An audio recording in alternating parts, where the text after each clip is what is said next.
Good morning, doctors. Today we will be seeing MCQs regarding virology. So let's start. It would be like a quiz. So let's start with the different types of bodies. Bollinger or Borel body. Anyone can guess the answer? It's Foulpox. Then Henderson-Patterson body. Here I can give you some clues that the disease will appear as umbilicated nodule, and this is caused by MCV1 virus. I think you can get the answer now. That is molluscum contagiosum. Then Negri bodies. I think you people might be knowing regarding this, and these bodies we can see in hippocampal area of brain. And in this disease it mainly belongs to Lyssa virus family. Any guesses? Yeah, it's rabies. Then Guarnieri bodies. Just think, try to get the answer out, and I'll give you the clue that this is one of the eradicated disease, and it was eradicated on 8th May 1980. I think now you people can guess this. That is smallpox. Then Passion body. Any guesses? So it is variola. None other than smallpox only. Then perinuclear cytoplasmic body. In which virus we can see? It is reovirus or rotavirus. Just remember two more clues for reovirus or rotavirus.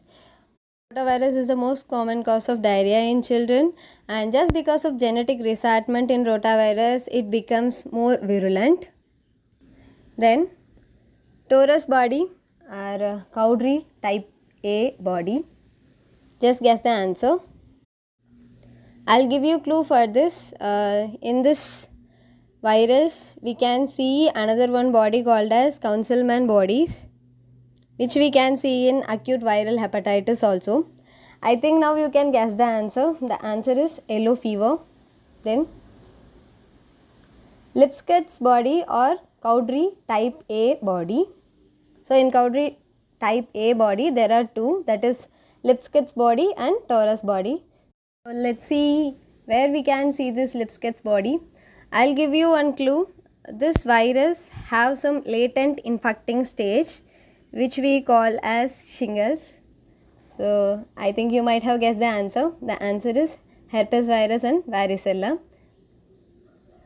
Then Cowdery type B bodies. We can see this in adenovirus and poliovirus.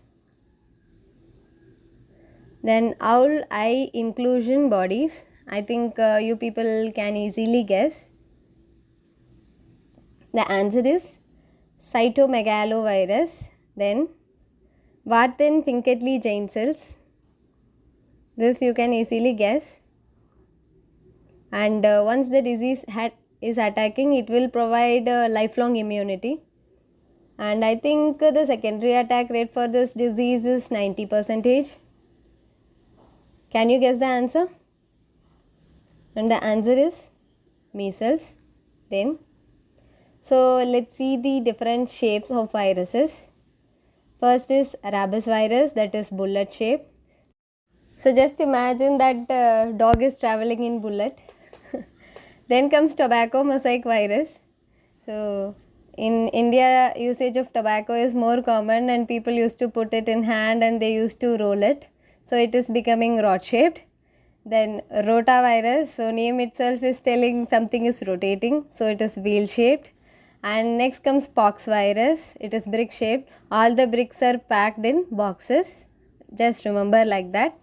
Then comes adenovirus, that is space vehicle shape. This you have to remember. I have no other clue. Then astrovirus, so astrology, it's directly relating to star. Oh, so it is star shaped. And Ebola virus, it is filament shaped. And coronavirus, it is petal shaped. Then size of viruses. So which virus is considered as largest one? it is pox virus. Then smallest one is parvovirus, and the largest RNA virus is paramyxovirus, and smallest RNA virus is picorna virus. Okay, so we should not confuse the largest virus and largest RNA virus. Okay, these things would be confusing at the end. Then astrology of virus, this I had kept as astrology just because that these names usually present in our question paper than in the practical purpose, that's why. So first disease is measles, second is scarlet fever, third is rubella or German measles. Just know the other name of the disease also. In option they may be giving the other name. Then fourth disease, that is Duke's disease, scarlatinella. Then fifth disease, erythema infectiosum, and sixth disease is exanthema subitum or roseola infantum.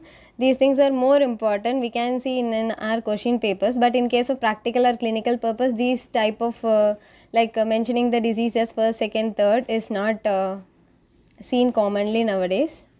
So thank you so much. Good morning doctors. இன்றைக்கி நம்ம வைராலஜியில் இருக்கிற ரொம்ப ரொம்ப இம்பார்ட்டண்ட்டான MCQs பற்றி பார்க்கலாம். ஒரு ஃபன்னியாக தான் போகும்னு நினைக்கிறேன். ஸோ எல்லாம் ரெடி ஆகிக்கோங்க. ஃபர்ஸ்ட் பார்க்க போகிறது different types of bodies. So Bollinger or Borrel body எந்த கண்டிஷனில் பார்க்கலாம் அப்படின்னா, இது கொஞ்சம் தெரிய சான்ஸ் கம்மி. So fowlpox. Next Henderson Patterson body. இதுக்கு நான் ஒரு க்ளூ கொடுக்குறேன். நம்ம அதிகமாக பார்த்துருப்போம், ஸ்கின்னில் ஒரு அம்பிளிகேட்டட் நொடியூல் வரும் அப்படின்னு சொல்லிட்டு ஒரு கண்டிஷன் பார்த்துருப்போம். அது நம்ம பார்த்தோன்னே ஈஸியாக டயக்னோஸ் பண்ண முடியும். அந்த கண்டிஷனில் தான் இந்த ஹெண்டர்சன் பேட்டர்சன் பாடி நம்ம பார்க்கலாம். ஸோ ஏதாவது கெஸ் பண்ண முடியுமா? So answer molluscum contagiosum. இது நம்ம ஸ்கின்னில் பார்க்கும்போதே ஈஸியாக டயக்னோஸ் பண்ணக்கூடிய ஒரு கண்டிஷன். இது ரொம்ப இன்ஃபெக்ஷியஸான கண்டிஷன். தென் நீக்ரி பாடி உங்களுக்கு கண்டிப்பாக தெரிஞ்சிருக்கும். இது ஒரு டாக் ரிலேட்டட் டிசீஸ் அப்படிங்கிறது. இதோட காசேஷன் லைசா வைரஸ் அப்படிங்கிறது தெரிய சான்ஸ் இருக்குது. அடுத்து இதுக்கு இன்னொரு க்ளூ அப்படின்னு பார்த்துட்டோம்னா, இது ஹிப்போ கேம்பஸில் தான் மெயினாக ஃபார்ம் ஆகும் நீக்ரி பாடிஸ். ஸோ ஆன்சர் என்ன அப்படின்னு ரேபிஸ். அடுத்து கார்னேரி பாடிஸ். இது என்ன க்ளூ கொடுக்கலாம் அப்படின்னா, இந்த டிசீஸ் எராடிகேட் ஆயாச்சு ஹோல் வேர்ல்ட்லேயே. 8th May 1980 கம்ப்ளீட்டாக எராடிகேட் பண்ணிட்டாங்க. ஸோ இது பயாலஜிக்கல் வார்ஃபேராக யூஸ் பண்ணப்படலாம் அப்படிங்கிற ஒரு த்ரெட் இருக்கக்கூடிய ஒரு வைரஸ். ஸோ என்ன கண்டிஷன் அப்படின்னா ஸ்மால் பாக்ஸ். அடுத்து பேஷன் பாடி. இவங்களும் அவங்களே தான், அதாவது டிசீஸ் எராடிகேட் ஆயிடுச்சு 8th May 1980. இது பயாலஜிக்கல் வார்ஃபேராகவும் யூஸ் பண்ணுறதுக்கான சான்சஸ் அதிகமாக இருக்குது. நான் ஏன் இதை ரிப்பீட் பண்ணுறேன் அப்படின்னா, இந்த இயரும் ரொம்ப இம்பார்ட்டன்ட். எப்போ ஸ்மால் பாக்ஸ் எராடிகேட் ஆச்சு அப்படிங்கிறது ரொம்ப இம்பார்ட்டன்ட். வேரியோலான்னு கொடுத்தா கன்ஃபியூஸ் ஆக வேண்டாம், அதுவும் ஸ்மால் பாக்ஸ் தான். Next perinuclear cytoplasmic body. So இது எதில் பார்க்கலாம் அப்படின்னா, ரியோ வைரஸ் இல்லைனா ரோட்டா வைரஸ். ஸோ ரியோ வைரஸ்ங்கிறது ஃபேமிலி நேம். ரோட்டா வைரஸ் அதில் ரியோ வைரஸ்க்குள்ளே வர ஒரு virus. So most common cause of diarrhoea in children அப்படின்னு பார்த்துட்டோம்னா அது ரோட்டா வைரஸ் தான். ரோட்டா வைரஸ் அதோட விரலன்சி அதிகமாகிறதுக்கு மெயின் காரணம் ஜெனட்டிக் ரீஅசாட்மெண்ட் அப்படிங்கிற விஷயம் ரோட்டா வைரஸில் நடக்கும். ஸோ அதனால தான் அதோட விரலன்ஸ் ஜாஸ்தி ஆகிட்டே போகும். ஸோ சில இடத்துல ஈவன் வேக்சின்ஸ் கூட அட்மினிஸ்டர் பண்ணுறாங்க ரோட்டா வைரஸ்லேருந்து ப்ரிவென்ட் பண்ணுறதுக்காக. அடுத்து Torres body or Cowdry type A body. So இதுக்கு நான் ஒரு க்ளூ கொடுக்குறேன். இன்னொரு பாடியும் பார்க்கலாம் இதே கண்டிஷனில். அது கவுன்சில்மேன் பாடி அப்படின்னு சொல்லலாம். ஸோ அந்த கவுன்சில்மேன் பாடி நம்ம இன்னொரு கண்டிஷனில் பார்க்கலாம். அது என்னென்னா அக்யூட் வைரல் ஹெப்படைட்டிஸ். ஸோ ஏதோ கெஸ் பண்ண முடியுதா? Answer yellow fever virus. Okay, இதில் கவுன்சில்மேன் பாடிஸும் பார்க்கலாம். அந்த கவுன்சில்மேன் பாடிஸ் நம்ம அக்யூட் வைரல் ஹெப்படைட்டிஸில் பார்க்கலாம். அது வெறும் அப்போப்டிக் இன்க்ளூஷன்ஸ் தான். அடுத்து Lipschutz body or Cowdry type A body. So Cowdry type ஏல 2 இருக்குது. லிப்ஸ்கட்ஸ் பாடி ஒன்று, அடுத்து டோரஸ் பாடி ஒன்று. ஸோ லிப்ஸ்கட்ஸ் எங்கே பார்க்கலாம் அப்படின்னா, நான் ஒரு கெஸ் கொடுக்குறேன், க்ளூ கொடுக்குறேன். இந்த வைரஸ்க்கு ஒரு லேட்டண்ட்டான ஒரு ஸ்டேஜ் இருக்கும், எப்போ வேணாலும் வரலாம். அந்த கண்டிஷன் அவங்களோட ஸ்பைனல் கார்டில் ஒரு சைடு வந்துச்சுன்னா இன்னொரு சைடு பாஸ் ஆகாது. அதை ஷிங்கல்ஸ்னு சொல்லலாம். ஸோ என்ன கண்டிஷன் இப்போ கெஸ் பண்ணியிருப்பீங்க. ஸோ இது ஹெர்பஸ் வைரஸ் அண்ட் வாரிசெல்லா. அடுத்து கவுட்ரி டைப் பி பாடி. இது எங்கே பார்க்கலாம் அப்படின்னா, adeno virus and polio virus. So disease எலிமினேஷனில் போலியோ வைரஸ் இருக்குது. லாஸ்ட்டாக வெஸ்ட் பெங்கால் ஹவுரா டிஸ்ட்ரிக்டில் தான் ரிப்போர்ட் பண்ணியிருக்காங்க கேசஸ். ஸோ போலியோ வந்து எலிமினேட் ஆன டிசீசஸில் அதுவும் ஒன்று. நெக்ஸ்ட்டு அவுல் ஐ இன்க்ளூஷன் பாடி.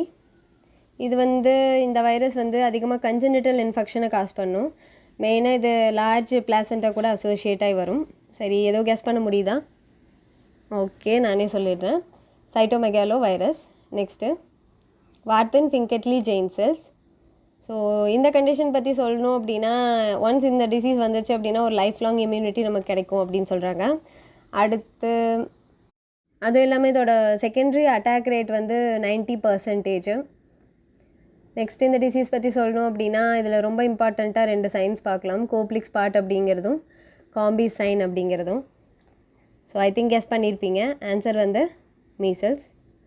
அடுத்து ஷேப் ஆஃப் வைரஸஸ் பார்க்கலாம். இது கொஞ்சம் ஃபன்னியாக ஞாபகம் வச்சுக்கோங்க, அப்போ தான் ஈஸியாக இருக்கும். Rabies virus bullet shaped. So என்ன நினச்சிக்கோங்கன்னா ஒரு டாக் வந்து புல்லட்டில் ட்ராவல் பண்ணுற மாதிரி யோசிங்க.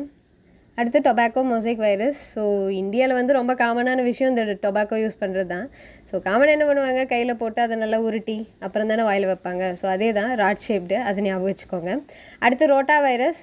நேம்லேயே இருக்குது ஏதோ ரொட்டேட் ஆகுது அப்படின்னு. சரி, வீல் ஷேப்பில் இருந்தால் தானே ஈஸியாக ரொட்டேட் ஆக முடியும். ஸோ அது அப்படி படைச்சிருக்காங்க. அடுத்து பாக்ஸ் வைரஸ். இந்த இடத்துல எப்படி ஞாபகம் வச்சுக்கலாம் அப்படின்னா, பாக்ஸ் வைரஸ் வந்து பிரிக் ஷேப்பில் இருக்கும். ஸோ எல்லா பிரிக்கையும் ஒரு பாக்ஸில் போட்டு பேக் பண்ணிட்டாங்க. அடுத்து அடினோ வைரஸ். இது அப்படியே ஞாபகம் வச்சுக்கோங்க, ஸ்பேஸ் வெஹிக்கிள் ஷேப். அடுத்து astro virus. So astro virus வந்து சிம்பிள். ஆஸ்ட்ராலஜி வந்து எதை பேஸ் பண்ணியிருக்கு, எல்லாம் நம்மளோட ஸ்டார்ஸை பேஸ் பண்ணி தான் இருக்குது. ஸோ ஆஸ்ட்ரோ வைரஸ் வந்து ஸ்டார் ஷேப்டு. அடுத்து எபோலா வைரஸ். அது வந்து ஃபிலமெண்டர் ஷேப்டு, இஎஃப்னு ஞாபகம் வச்சுக்கோங்க. அடுத்து கொரோனா வைரஸ் மறக்கவே மாட்டோம், ரொம்ப வச்சு செய்யுது. So petal shaped. நெக்ஸ்ட்டு சைசோ வைரஸ். இது கொஞ்சம் கன்ஃபியூசிங்கான எம்சிக்யூ, பார்க்குறதுக்கு ஈஸியாக இருக்கும், பின்னாடி குழப்பம். லார்ஜஸ்ட் வைரஸ் அப்படின்னா அது பாக்ஸு. ஸ்மாலஸ்ட் அப்படின்னா பார்வோ. லார்ஜஸ்ட் ஆர்என்ஏ வைரஸ் அப்படின்னா அது பேராமிக்ஸோ வைரஸ். ஸ்மாலஸ்ட் ஆர்என்ஏ வைரஸ் அப்படின்னா பிகார்னா வைரஸ். ஓகே, அடுத்து ஆஸ்ட்ராலஜி ஆஃப் வைரஸ் அப்படின்னு நான் சொன்னேன். அது எதுக்காக அப்படின்னா இது வந்து நம்மளோட கொஷின் பேப்பர்ஸில் பார்க்கலாம், ட்ரிக்கியான எக்ஸாம்ஸ்லலாம் பார்க்கலாம். ஆனால் வந்து ப்ராக்டிக்கலாக நம்ம இது யூஸ் பண்ணுறதே இல்லை. அதனால இது ஆஸ்ட்ராலஜி ஆஃப் வைரஸ்னு வச்சாச்சு. என்னென்னா ஃபர்ஸ்ட் டிசீஸ் அப்படிங்கிறது மீசல்ஸ், செகண்ட் டிசீஸ் அப்படிங்கிறது ஸ்கார்லட் ஃபீவர், தேர்ட் டிசீஸ் அப்படிங்கிறது rubella or German measles. So other name இருக்குது ஒவ்வொரு கண்டிஷனுக்கும் அப்படின்னா அதெல்லாமே தெரிஞ்சு வைங்க. கடைசி நேரத்தில் அதர் நேமை கொடுத்துட்டாங்க அப்படின்னா நமக்கு கன்ஃபியூஸ் ஆயிரும். அடுத்து ஃபோர்த் டிசீஸ் வந்து டியூக்ஸ் டிசீஸ், அதை வந்து ஸ்கார்லட்டினெல்லா அப்படின்னு சொல்லலாம். ஸோ ஃபிஃப்த் டிசீஸ் வந்து எரித்தமா இன்ஃபெக்ஷியோசம். அடுத்து சிக்ஸ்த் டிசீஸ் வந்து எக்ஸாந்திமா சபைட்டம், இல்லைனா வந்து ரோசியோலா இன்ஃபேண்டம். ஸோ இதை வந்து திருப்பி ரிவைஸ் பண்ணுங்கள், ரொம்ப ரொம்ப இம்பார்ட்டண்ட்டான MCQs. Okay, thank you so much.